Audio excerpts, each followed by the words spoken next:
Right. కేంద్ర ప్రభుత్వం ఏపీకి మరో గుడ్ న్యూస్ తెలిపింది. పోలవరం ప్రాజెక్టు పనుల కోసం అదనంగా సుమారు 3,300 కోట్ల నిధులను మంజూరు చేయడానికి కేంద్ర ప్రభుత్వం గ్రీన్ సిగ్నల్ ఇచ్చింది. ఇటీవల ఢిల్లీలో కేంద్ర జలశక్తి కార్యదర్శితో రాష్ట్ర జలవనరుల శాఖ ఉన్నతాధికారులు జరిపిన కీలక భేటీలో ఈ నిధుల మంజూరుపై సానుకూల నిర్ణయం తీసుకున్నట్టు తెలుస్తోంది.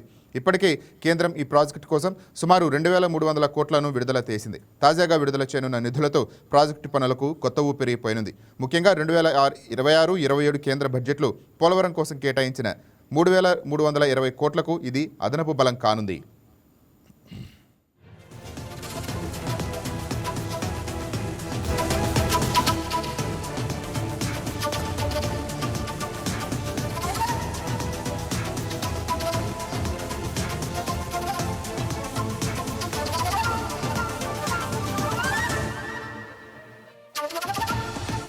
కేంద్ర రాష్ట్ర ప్రభుత్వాల సమన్వయంతో పనిచేస్తూ జూన్ 2027 నాటికి ప్రాజెక్టును సంపూర్ణంగా పూర్తి చేయాలనే లక్ష్యంగా పెట్టుకున్నాయి. ప్రధానంగా డయాఫ్రమ్ వాల్ నిర్మాణం, ఎగువ దిగువ కాపర్ డ్యాంల పనులు, అలాగే ప్రధాన డ్యాం పనులను వేగవంతం చేయడానికి ఈ నిధులను వెచ్చించనున్నారు. పోలవరం జాతీయ ప్రాజెక్టు కావడంతో దీని వ్యయాన్ని కేంద్రమే భరిస్తోంది. తాజా ఆర్థిక సహాయంతో గతంలో నిలిచిపోయిన పనులు పుంజుకోవటమే కాకుండా నిర్వాసితుల పునరావాసం ప్రక్రియ కూడా వేగవంతం చేసే అవకాశం ఉంటుంది.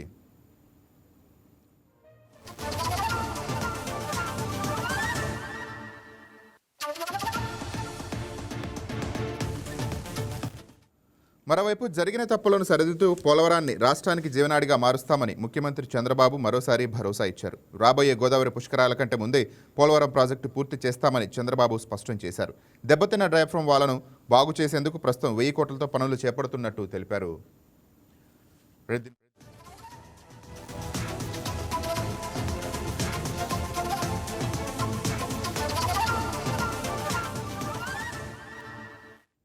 రైట్గా దీనిపై మరింత సమాచారం మా ఎగ్జిక్యూటివ్ ఎడిటర్ శ్రీనివాస్ అందిస్తారు. రైట్ శ్రీనివాస్, చెప్పండి. పోలవరానికి నిధులు సమకూర్చిన కేంద్రం, దానిపై అప్డేట్స్ ఏంటి? రాజేంద్ర, ఏదైతే పోలవరం ప్రాజెక్టు మరో ఏడాదిలో కంప్లీట్ కాబోతుందనేది మాత్రం ఇక్కడ మనకి స్పష్టంగా తెలుస్తుంది. ఎందుకంటే ప్రభుత్వ అధికారులు కావచ్చు, తెలుగుదేశం ప్రభుత్వం కావచ్చు, ప్రధానంగా పోలవరం ప్రాజెక్టు నిర్మాణం వాటిని త్వరితగతిన పూర్తి చేయాలనే ఒక లక్ష్యంతోనే ప్రభుత్వం అధికారంలోకి వచ్చిన కాలం నుంచి కూడా పనిచేస్తుంది. కరెక్ట్ గా వచ్చే జూన్ నాటికి, అంటే 2027 జూన్ నాటికి పోలవరం జాతికి అంకితం చేయాలన్న ఒక సంకల్పంతో మాత్రం ఏపీ ప్రభుత్వం పనిచేస్తుందని చెప్పొచ్చు. ఇప్పటి వరకు 80% పనులకు పైగా పూర్తి అయ్యాయి. మరో 20% పనులు పెండింగ్ లో ఉన్నాయి. అది కూడా ఈ ఏడాదిలో కంప్లీట్ చేస్తామని చెప్పేసి ప్రభుత్వం చెప్పింది. అదేవిధంగా ముఖ్యమంత్రి చంద్రబాబు నాయుడు ఈ పోలవరం ప్రాజెక్టుకు సంబంధించి ప్రతిరోజు కూడా సమీక్షలు జరుపుతున్నారు. ఏదైతే వచ్చే పుష్కరాలు, అంటే మనకి 2027 జూలై మాసంలో పుష్కరాలు రాబోతున్నాయి. సో ఆ లోపుగానే పోలవరం ప్రాజెక్టు పూర్తి చేయాలని చెప్పేసి ప్రభుత్వం ఒక నిర్ణయానికి వచ్చింది. అయితే దీనికి సంబంధించి కేంద్ర ప్రభుత్వం నుంచి కూడా కొంత ఆర్థిక సాయం రావాల్సి ఉంది. సో దానికి కూడా నిన్న ఏదైతే కేంద్ర జలవనరుల శాఖతో రాష్ట్ర ప్రభుత్వ ప్రధాన కార్యదర్శి, అదేవిధంగా జలవనరుల సలహాదారు భేటీ తర్వాత దానికి కూడా గ్రీన్ సిగ్నల్ వచ్చింది. ఇప్పటివరకు కూడా 3,300 కోట్ల రూపాయలు ఈ సెప్టెంబర్ నాటికి విడుదల చేయాలని చెప్పేసి కేంద్రం భావిస్తుంది. అందుకు రాష్ట్ర ప్రభుత్వానికి కూడా హామీ ఇవ్వడం జరిగింది. అయితే కేంద్ర బడ్జెట్ లో ఇప్పటికే పోలవరానికి సంబంధించి 3,752 కోట్లు కేటాయించడం జరిగింది. అయితే అందులో 3,300 కోట్ల రూపాయలను ఈ సెప్టెంబర్ నాటికి విడుదల చేయబోతుంది. ఇప్పటికే మనం చేయొచ్చు. ఇటీవలనే 2,300 కోట్లు కేంద్రం ఈ పోలవరానికి సంబంధించి రిలీజ్ చేసింది. అదనంగా ఇది మరో 3,300 కోట్లు రిలీజ్ చేయడం ద్వారా ఏదైతే పోలవరం పనులను మరింత త్వరితగతిన ముందుకు తీసుకువెళ్లాలన్న ఆలోచనతోనే కేంద్రం ఈ ఆర్థిక సహాయం అందించిందని చెప్పొచ్చు. ఇప్పటివరకు మనం చూసుకుంటే కనుక ఏదైతే చంద్రబాబు ప్రభుత్వం అధికారంలోకి వచ్చాక పోలవరం పనులు ఇక చకచక యుద్ధ ప్రాతిపదికన జరుగుతున్నాయని చెప్పొచ్చు. ఏదైతే మందకోడిగా గత ప్రభుత్వంలో ఉంది అని చెప్పేసి ఆరోపణ రావడం నేపథ్యంలో ప్రభుత్వం, తెలుగుదేశం ప్రభుత్వం, చంద్రబాబు నాయుడు అధికారంలోకి రాగానే ఈ పనులను మరింత వేగవంతం చేశారు. ఇప్పటికే మనం చూసుకుంటే కనుక డయాఫ్రమ్ వాల్ దాదాపుగా పూర్తయింది. అదేవిధంగా గ్యాప్ 1, గ్యాప్ 2 కూడా వచ్చే ఏడాదికి పూర్తి చేయాలని చెప్పేసి కూడా ప్రభుత్వం భావిస్తుంది. అదేవిధంగా మనకి ఇప్పటికే ఈ పనులను ఎప్పటికప్పుడు పోలవరం ప్రాజెక్ట్ అథారిటీ పర్యవేక్షిస్తూనే ఉంది. ప్రతి రోజు కూడా పనులు ఏ స్థాయిలో ఉన్నాయన్న దాని మీద కూడా పీపీఏ ఒక నిర్ధారణకు వస్తుంది. అదేవిధంగా మనకు తెలుసు గోదావరి పుష్కరాలు వచ్చే ఏడాది ఉండబోతున్నాయి. సో ఆ లోపునే దీన్ని పూర్తి చేయాలన్నది ప్రభుత్వం ఆలోచన. ఏదైతే 194.6 టీఎంసీల సామర్థ్యంతోనే 45.72 మీటర్ల ఎత్తులో ఈ పోలవరం ప్రాజెక్టు నిర్మాణం జరగబోతుంది. ఇది దేశంలోనే అతిపెద్ద ప్రాజెక్టులో రెండో ప్రాజెక్టుగా గుర్తిస్తున్నారు. అయితే ఇందుకు సంబంధించి కూడా తెలుగుదేశం ప్రభుత్వం దీన్ని చాలా ప్రతిష్టాత్మకంగా తీసుకుంది. ఎందుకంటే తమ హయాంలోనే ఈ కొత్త ప్రాజెక్టు కంప్లీట్ చేయాలి, తద్వారా జాతికి అంకితం చేయాలి. రాష్ట్ర ప్రజలకు ఏదైతే ఎన్నికల్లో ఇచ్చిన హామీని, అతిపెద్ద హామీ ఇది, ఈ హామీని పూర్తి చేయడం ద్వారా మరోసారి ప్రజల్లోకి వెళ్ళాలి అనే ఒక ఆలోచనతోని రాష్ట్ర ప్రభుత్వం పనిచేస్తుంది. అయితే మొత్తానికైతే వచ్చే ఏడాదికి ఈ పోలవరం ప్రాజెక్టు రైతులకు, రాష్ట్ర ప్రజలకు అంకితం కాబోతుంది. పుష్కరాల నాటికి ఇదంతా కూడా రెడీ అయిపోయి ప్రధాని మోడీ చేతుల మీదుగా జాతికి అంకితం చేయబోతుంది రాష్ట్ర ప్రభుత్వం. అందుకు సంబంధించి కేంద్రం కూడా తన వంతు సహాయాన్ని ఎప్పటికప్పుడు అందిస్తూనే ఉంది. రాజేంద్ర, రైట్, ఇక ఈ నిధులతో డయాఫ్రమ్ వాల్ కానీ లేకపోతే స్పీల్వే కానీ కెనాల్ పనుల్లో ఏవి ప్రాధాన్యంగా చేపడతారు? అంటే ఇప్పటికే మనకి డయాఫ్రమ్ వాల్కి సంబంధించి కంప్లీట్ అయిపోయింది. కొత్త డయాఫ్రమ్ వాల్ అది కూడా పూర్తిగా అయిపోయింది. ఇక గ్యాప్ 1 గ్యాప్ 2లను పూర్తి చేయాల్సి ఉంటుంది. ఈ స్పిల్వే పనులు కావచ్చు, అదేవిధంగా మనకి మరికొంత ల్యాండ్ అవసరం ఉంది. సో దానికి సంబంధించి కూడా భూసేకరణ కోసం అందుకు అయ్యే ఖర్చును, అదేవిధంగా దానికి భూసేకరణ తర్వాత వారిని పునరావాసానికి సంబంధించి కావచ్చు, వీటన్నిటి మీద కూడా ప్రభుత్వం దృష్టి సారిస్తుంది. అయితే ఈ 3,300 కోట్లు ఏవైతే కేటాయించబోతుందో కేంద్రం, ఇది మాత్రం పూర్తిగా పోలవరం ప్రాజెక్టుకు సంబంధించి కంప్లీట్ చేయడానికి సాధ్యమైనంత వరకు వచ్చే జూన్ నాటికి, అంటే ఈ జూన్ కాకుండా 2027 జూన్ నాటికి దీన్ని పూర్తి చేయాలన్న లక్ష్యంతోనే ఎక్కడెక్కడ గ్యాప్స్ ఉన్నాయో, ఎక్కడెక్కడ ప్రధానంగా నిర్మాణాలు చేపట్టాల్సి ఉందో వాటి మీద దృష్టి సారించబోతుంది, వాటికే ఖర్చు చేయబోతున్నట్టు తెలుస్తుంది. రాజేంద్ర, ఇక ఈ నిధులు వచ్చిన తర్వాత ప్రాజెక్టు పనులు ఎంత వేగంగా పూర్తయ్యే అవకాశం ఉంది? టైం లైన్ ఏమన్నా ఉందా? అంటే చంద్రబాబు చెప్పినట్టు వచ్చే గోదావరి పుష్కర కల్లా కంప్లీట్ చేస్తామని చెప్తున్నారు. ఖచ్చితంగా ఇక్కడ రాష్ట్ర ప్రభుత్వం అదే లక్ష్యంతోనే ముందుకు వెళ్తుంది. ఏవైతే ఇప్పటికీ కేంద్రం నిధులు ఆచారం చేసినప్పటికీ కూడా రాష్ట్ర ప్రభుత్వం రాష్ట్ర ఖజానాల నుంచి తీసుకుని ఈ ప్రాజెక్టు మీద వెచ్చిస్తుంది. ఎందుకంటే ఒకటే లక్ష్యంతోనే వచ్చే 2027 జూన్ నాటికి పోలవరం ప్రాజెక్టు కంప్లీట్ గా పూర్తి చేయాలి. పుష్కరాల నాటికి మొత్తం రెడీ అయిపోయి ప్రజలకు దీన్ని అంకితం ఇవ్వాలి. ఏదైతే ఎన్నికల్లో ఏదైతే పోలవరం ప్రాజెక్టు ఒక హామీగా ఇచ్చారో, సో దీన్ని కంప్లీట్ చేసి ప్రజలకు ఇవ్వాలన్నది ఒక లక్ష్యంగా వెళ్తుంది. ఈ 303 కోట్లు కేంద్రం ఇచ్చినా ఇవ్వకున్నా కూడా రాష్ట్ర ప్రభుత్వం మాత్రము ఒక లక్ష్యం పెట్టుకుని జూన్ నాటికి 2027 జూన్ నాటికి పోలవరం ప్రాజెక్ట్ కంప్లీట్ చేసి తద్వారా ప్రజల్లోకి తాము చెప్పిన హామీని నిలబెట్టుకున్నామని అనే ఒక ధీమాతోని కూడా ప్రజల్లోకి వెళ్ళాలన్నది రాష్ట్ర ప్రభుత్వ ఆలోచన. Rajendra, right, thank you Srinivas.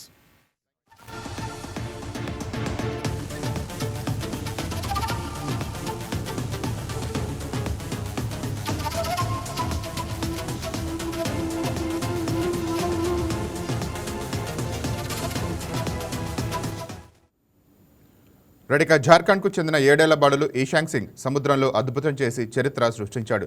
Bharat, Sri Lanka మధ్య ఉన్న పాక్ జలసంధిని ఈ ఘనత సాధించిన అత్యంత పిన్న వయస్కుడిగా ప్రపంచ రికార్డు నెలకొల్పాడు. శుక్రవారం జరిగిన ఈ సాహస యాత్రలో ఈశాంక్ 29 కిలోమీటర్ల దూరాన్ని కేవలం 9 గంటల 50 నిమిషాల్లో పూర్తి చేశాడు.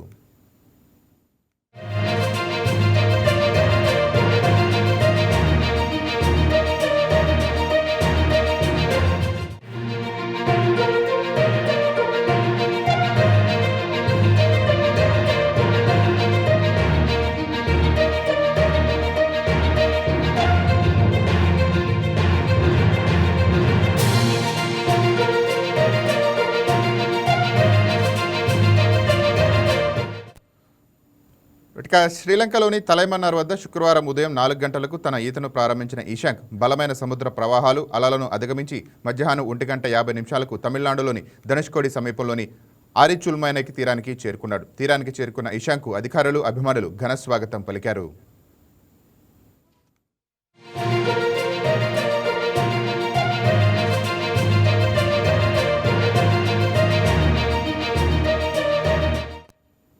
ఇక ఈ విజయంతో 2019లో 10 ఏళ్ల వయసులో 10 గంటల 30 నిమిషాల్లో పాక్ జలసంధిని ఈదిన తమిళనాడుకు చెందిన జై జశ్వంత్ రికార్డును ఈశాంక్ బద్దలు కొట్టాడు. ఈశాంక్ విజయంపై జార్ఖండ్ ముఖ్యమంత్రి హేమంత్ సోరెన్ ఎక్స్ ద్వారా ప్రశంసలు కురిపించారు. ఈశాంక్ అసాధారణ ప్రతిభావంతుడు, అతడి క్రమశిక్షణ, అంకితాభావం జార్ఖండ్కే కాకుండా దేశం మొత్తానికే గర్వకారణమని ఆయన తెలిపారు.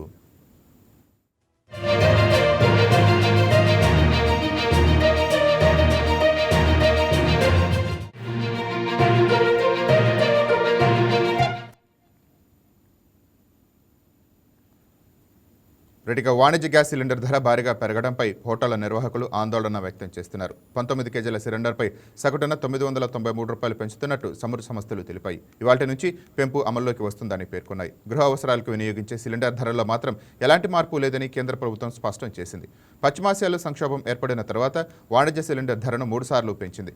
మార్చిలో ₹144, ఏప్రిల్ 1న ₹195, ఇప్పుడు అమాంతం ₹993 పెరిగింది. దీంతో ఒక్క సిలిండర్ ధర 3,000కు చేరింది. హైదరాబాద్లో అయితే ధర 3,315కు చేరింది. దీనిపై హోటళ్లు, రెస్టారెంట్ నిర్వాహకులు అభ్యంతరం తెలుపుతున్నారు. నిత్యావసరాలకు తోడు గ్యాస్ ధర పెరగడంతో తాము ఆర్థిక ఇబ్బందుల్లో పడతామని ఆవేదన చెందుతున్నారు.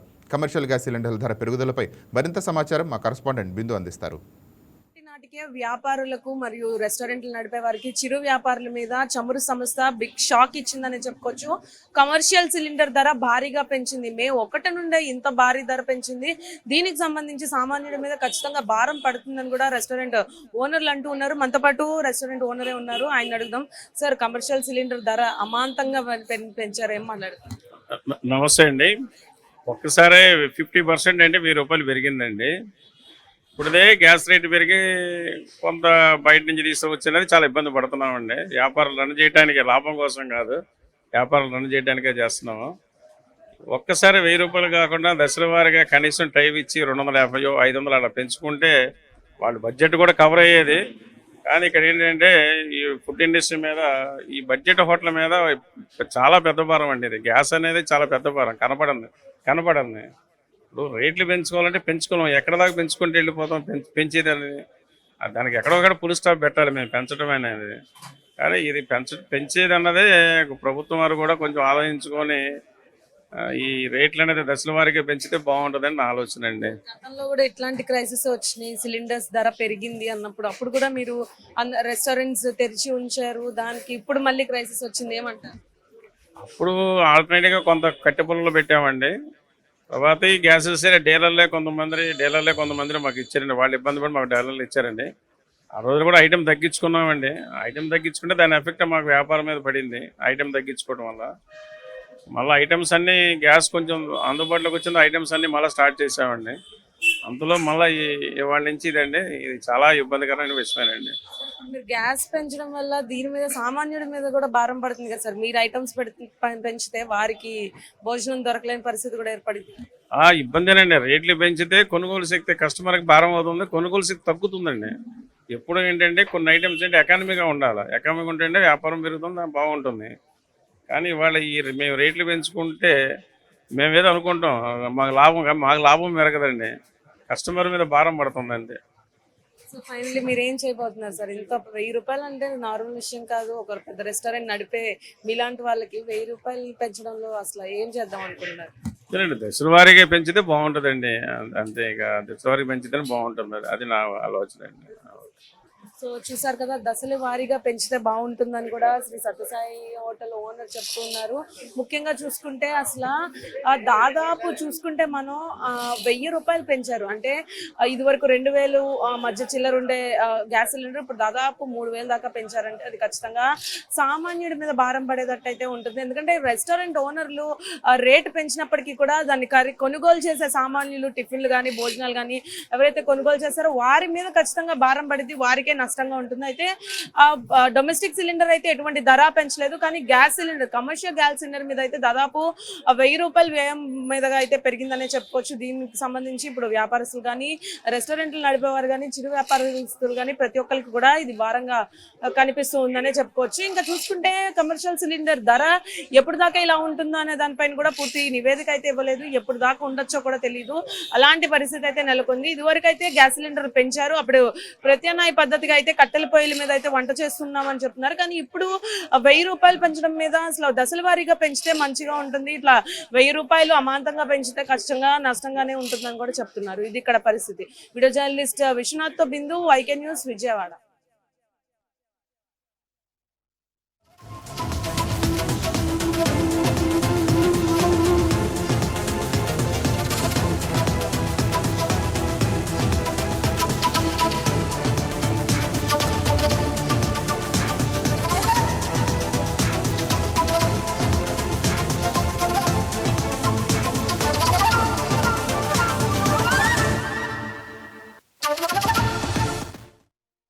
బ్రేకింగ్ చూస్తున్నాం. పశ్చిమ బెంగాల్లో రీపోలింగ్ ప్రారంభమైంది. రీపోలింగ్ నిర్వహించాలని భారత ఎన్నికల సంఘం ఆదేశించిన మేరకు పశ్చిమ బెంగాల్లోని దక్షిణ 24 పరగణాల జిల్లాలకు చెందిన డైమండ్ హార్బర్, మగ్రహాత్ పశ్చిమ్ అనే 2 అసెంబ్లీ నియోజకవర్గాల్లోని 15 పోలింగ్ బూతులలో తిరిగి పోలింగ్ నిర్వహిస్తున్నారు.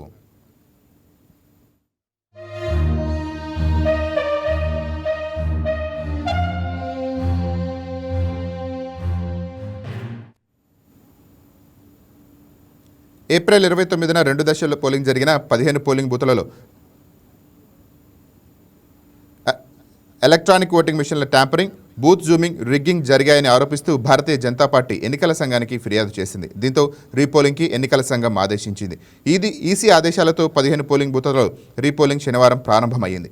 దక్షిణ 24 పరగణాల జిల్లాలోని మాగ్రహాట్ పశ్చిమ అసెంబ్లీ నియోజకవర్గంలో 11 బూతులు, డైమండ్ హార్బర్ నియోజకవర్గంలో 4 బూతులలో రీపోలింగ్ జరగనుంది. ఉదయం 7 గంటలకు ప్రారంభమైన పోలింగ్ సాయంత్రం 6 గంటల వరకు కొనసాగనుంది.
రైట్, ఇక దీనిపై మరింత సమాచారాన్ని మా బ్యూరో చీఫ్ సలాం ఫోన్ ద్వారా అందిస్తారు. రైట్ సలాం, చెప్పండి, రీపోలింగ్ ఎలా జరుగుతుంది? కేంద్రం ఎన్నికల సంఘం ఎటువంటి చర్యలు చేపట్టింది? Good morning Rajendra. Good morning. అయితే పశ్చిమ బెంగాల్లోని దక్షిణ 24 పరగణాల జిల్లాకు చెందినటువంటి డైమండ్ హార్బర్, మగ్రాహత్ పశ్చిమ్ అనేటటువంటి 2 అసెంబ్లీ నియోజకవర్గాల్లోని 15 పోలింగ్ బూత్లలో నేడు తిరిగి పోలింగ్ ప్రారంభమైంది. అంటే దీనికి ప్రధాన కారణం చూడవచ్చు. అంటే ఏప్రిల్ 29లో జరిగినటువంటి 2వ దశలో మనకు పోలింగ్ జరిగిన 15 పోలింగ్ బూత్లలో ఎలక్ట్రానిక్ ఓటింగ్ మిషన్ల ట్యాంపరింగ్, అదేవిధంగా బూత్ జామింగ్, రిగ్గింగ్ జరిగాయని ఆరోపిస్తూ బీజేపీ ఎన్నికల సంఘానికి ఫిర్యాదు చేసినటువంటి పరిస్థితి. ఈ నేపథ్యంలోనే రాష్ట్ర ఎన్నికల సంఘం ఇచ్చినటువంటి సమాచారం మేరకు రీపోలింగ్ నిర్వహించాలని మన ఈసీఐ అంటే భారత ఎన్నికల సంఘం ఆదేశించి ఉంది. అంటే కాస్త చెదురుమదురు ఘటనలు కూడా ఎన్నికల రోజు జరిగినటువంటి పరిస్థితి. దీనిపై పూర్తి స్థాయిలో బీజేపీ కూడా అక్కడ ఫిర్యాదు చేసిన నేపథ్యంలో ఈ రోజు రీపోలింగ్ ప్రక్రియ అనేది ప్రారంభమైంది. మొత్తం వచ్చేసి పశ్చిమ అసెంబ్లీ నియోజకవర్గంలో 11 బూతులు, డైమండ్ హార్బర్ నియోజకవర్గంలో 4 బూత్లలో రీపోలింగ్ జరుగుతున్నటువంటి పరిస్థితి. అయితే ఈ రోజు ఉదయం 7 గంటల నుండి సాయంత్రం 6 గంటల వరకు ఈ యొక్క రీపోలింగ్ నిర్వహించేందుకు అధికారులు ఇప్పటికే అన్ని ఏర్పాట్లు చేశారు.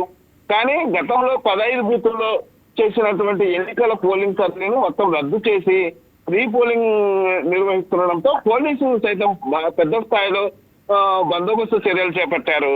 రాజేంద్ర, రైట్, ఇక మొత్తం ఎన్ని నియోజకవర్గాల్లో రీపోలింగ్ జరుగుతుంది? ఏ బూత్లో జరుగుతుంది?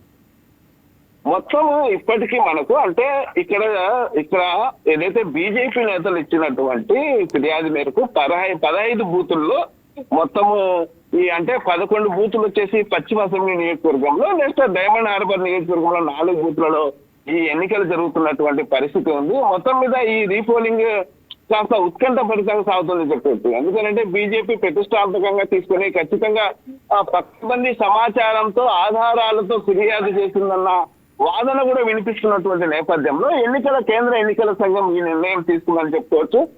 అంటే గతంలో ఈ తరహా రీపోలింగ్ జరిగినప్పటికీ ఇక్కడ కరెక్ట్ నేరుగా కేంద్రంలో అధికారంలో ఉన్నటువంటి బీజేపీని ఈ ఎన్నికల సంఘానికి ఫిర్యాదు చేయడం అనేది ఇక్కడ కొసమెరుపుగా చెప్పుకోవచ్చు. మొత్తం మీద 30 బూత్లపై కూడా పరిశీలన జరుగుతోందనే సమాచారం. ఏదేమైనప్పటికీ ఈ రోజు జరిగేటటువంటి 15 అంటే మొత్తము 11 నియోజకవర్గాలు 11 పోలింగ్ కేంద్రాలు, నెక్స్ట్ మరొక 4 కేంద్రాలు, మొత్తం 15 పోలింగ్ కేంద్రాలకు సంబంధించినటువంటి ఏర్పాట్లు పకడ్బందీగా సాగాయి.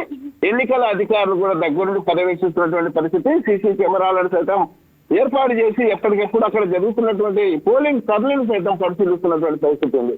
కానీ మున్ముందు కూడా అంటే ఇంకా ఏదైనా సరే ఫిర్యాదులు వస్తే మున్ముందు కూడా ఎన్నికల సంఘము మరోమారు అంటే ఏదైతే గతంలో జరిగినటువంటి పోలింగ్ కేంద్రాల్లో కూడా రీపోలింగ్ జరిపేందుకు కూడా సిద్ధమవుతున్నట్టు తెలుస్తుంది.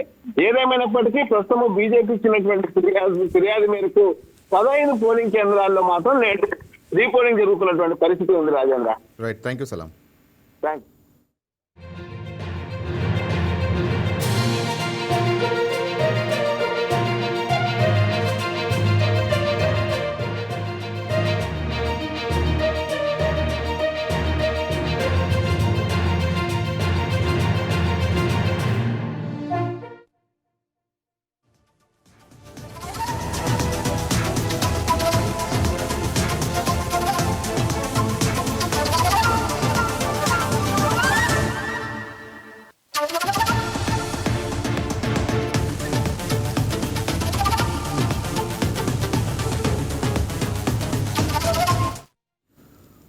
రైట్, ఇక ఈరోజు కొన్ని ప్రాంతాల్లో మీ మొబైల్ ఫోన్ ఒక్కసారిగా రింగ్ అయి స్క్రీన్పై వింత మెసేజ్ కనిపించే అవకాశం ఉంది. అలా జరిగిందని భయాందోళన చెందకండి. ఇది ప్రకృతి వైపరీత్యాలు లేదా అత్యవసర పరిస్థితులు సంభవించినప్పుడు మనల్ని అప్రమత్తం చేయడానికి భారత ప్రభుత్వం చేపట్టిన అత్యాధునిక సెల్ బ్రాడ్కాస్ట్ అలర్ట్ అయి ఉండవచ్చు. అది ఆ వ్యవస్థలో భాగంగా వస్తున్న టెస్టింగ్ సందేశం మాత్రమే.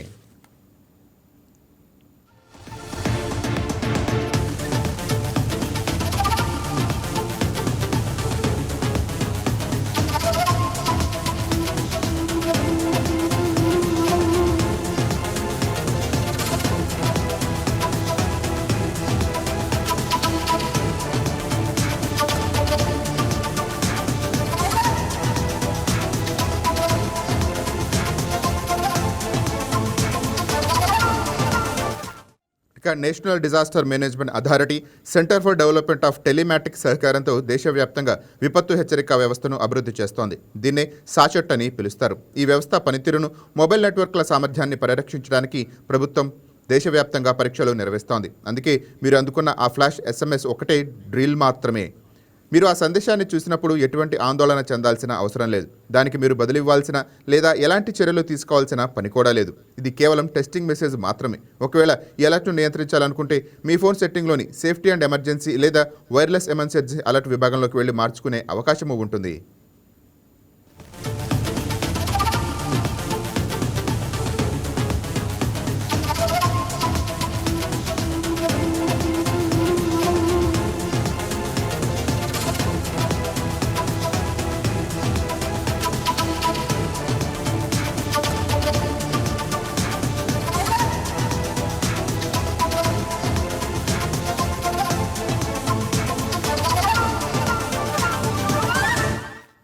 సెల్ బ్రాడ్కాస్ట్ అలర్ట్ వ్యవస్థ అనేది సిడాట్ అభివృద్ధి చేసిన స్వదేశీ సాంకేతికత. ఇంటర్నేషనల్ టెలికమ్యూనికేషన్ యూనియన్ సిఫార్సు చేసిన కామన్ అలర్టింగ్ ప్రోటోకాల్ ఆధారంగా ఇది పనిచేస్తుంది. భూకంపాలు, సునామీలు, వరదలు, మెరుపులు వంటి ప్రకృతి వైపరీత్యాలే కాకుండా గ్యాస్ లీకేజీలు లేదా రసాయన ప్రమాదాల వంటి మానవ నిర్మిత అత్యవసర పరిస్థితుల్లోనూ ఇది పనిచేస్తోంది. విపత్తు సంభవించే అవకాశం ఉన్న నిర్దిష్ట ప్రాంతంలోని వినియోగదారులకు మాత్రమే ఈ సందేశాలు పంపిస్తారు. తద్వారా అనవసర గందరగోళం తగ్గుతుంది. ప్రస్తుతం జరుగుతున్నవి ప్రాథమిక పరీక్షలు మాత్రమే. ఈ పరీక్షల తర్వాత భవిష్యత్తులో ఈ వ్యవస్థ పూర్తి స్థాయిలో అందుబాటులోకి రానుంది. అప్పుడది ఇది టెస్ట్ ఛానల్ సెట్టింగ్ను సంబంధించి లేకుండా అన్ని రకాల మొబైల్ ఫోన్లోనూ అన్ని భారతీయ భాషల్లోనూ హెచ్చరికలను పంపగలదు. అంటే ఏదైనా అత్యవసర పరిస్థితి తలెత్తినప్పుడు దేశంలోని ప్రతి పౌరుడికి ముందస్తు సమాచారం చేరవేయడం ద్వారా ప్రాణ, ఆస్తి నష్టాలను నివారించడమే ప్రభుత్వ ప్రధాన ఉద్దేశం. కాబట్టి తదుపరి మీ ఫోన్ సెల్ బ్రాడ్కాస్ట్ అలర్ట్తో మోగితే అది మీ భద్రత కోసం ప్రభుత్వం చేస్తున్న ఏర్పాటని గుర్తుంచుకోండి. అప్రమత్తంగా ఉండండి.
ఇక అమరావతి అభివృద్ధి పనుల కోసం రాష్ట్ర కేబినెట్ దాదాపు 2,400 కోట్ల నిధులు మంజూరు చేయడంపై వైసీపీ నేత సజ్జల రామకృష్ణారెడ్డి విమర్శలు గుప్పించారు. కేబినెట్ నిర్ణయాలు విచిత్రంగా ఉన్నాయని, ఇవి కేవలం చంద్రబాబు సంపద సృష్టి కోసం మాత్రమే తప్ప ప్రజల కోసం కాదని ఆరోపించారు. సచివాలయ భవనాల గ్లాస్ క్లాడింగ్ వంటి పనుల కోసం 2,400 కోట్లకు పైగా కేటాయించడం ఏంటని సజ్జల విస్మయం వ్యక్తం చేశారు. ప్రజాధనాన్ని కేవలం భవనాల అలంకరణకే ఖర్చు చేస్తున్నారని మండిపడ్డారు. కాబట్టి రెడీగా ప్లగ్ అండ్ ప్లే లాగా అవకాశం ఉన్న వైజాగ్ అనుకున్నారు. ఇప్పుడు ఎలాగో నువ్వు వచ్చినావు, నెక్స్ట్ 3 ఏళ్ళు నువ్వు ఉంటావు కాబట్టి, అటు చంద్రబాబు గారు ఉంటారు కాబట్టి, నువ్వు వద్దన్నా 1000 కోట్ల కుమ్మరిస్తావు కాబట్టి, అదేదో ఇమ్మీడియట్ స్టాప్ చేసి ఇటు పక్కకు వస్తే అపోతం అయిపోతుందని ఒక ఆచరణాత్మకమైన ప్రజల సొమ్మును జాగ్రత్తగా వాడాలనుకునే ఒక పాలకుడు చేయాల్సిన పని గురించి గుర్తు చేశారు జగన్మోహన్ రెడ్డి గారు. ఫాలో కండి అని కూడా అందరు చెప్పారు. చూడండి అని నిన్న కేబినెట్ సాక్షిగా ఈరోజు రాష్ట్రం ప్రజల మీద ఇంకో పెద్ద బాంబు పడేశారు. ఏమది అంటే అమరావతిలో సెక్రటేరియట్ బిల్డింగుల కోసం, కట్టబోయే సెక్రటేరియట్ బిల్డింగులు అద్దాల కోసం 2,540 కోట్లతో కాంట్రాక్టు. కేవలం అద్దాలు.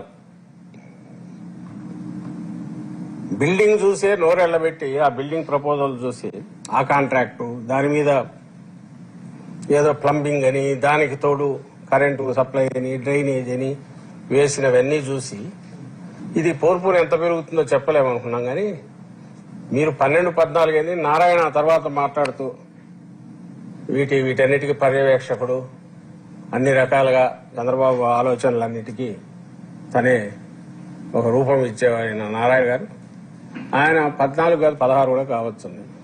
కేవలం అద్దాలకు 3,000 కోట్లు.